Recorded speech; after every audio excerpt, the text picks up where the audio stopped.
Bona nit. Estoy de verdad súper emocionada de recibir el premio Anima de Iniciativas Solidarias de Ángel Olarán de Mollerussa. Verdaderamente es un honor para mí, sobre todo en estos momentos donde no sentirme sola es tan importante para mí.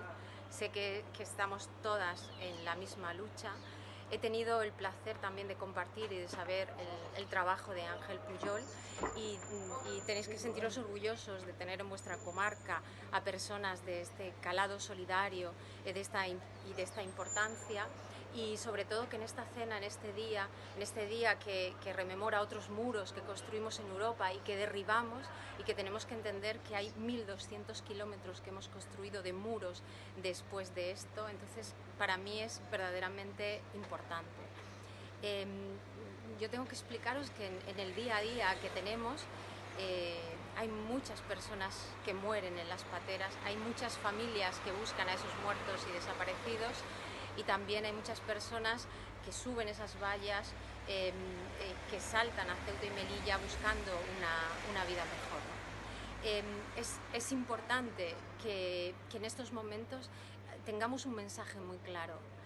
Esos muros no son más importantes que el derecho a la vida. El derecho a la vida es mucho más importante.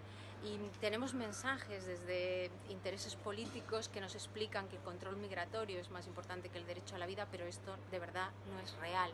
Y desde la ciudadanía, desde los pueblos, desde los diferentes pueblos del Estado español, tenemos que lanzar un mensaje a las administraciones públicas.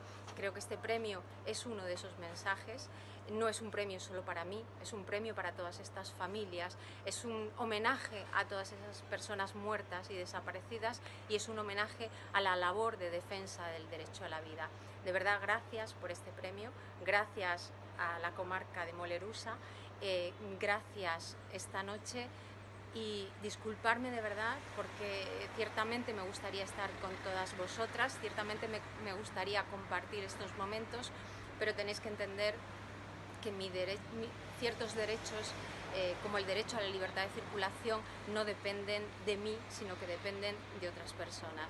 De verdad, muchas gracias, es un honor y es un placer. Gracias.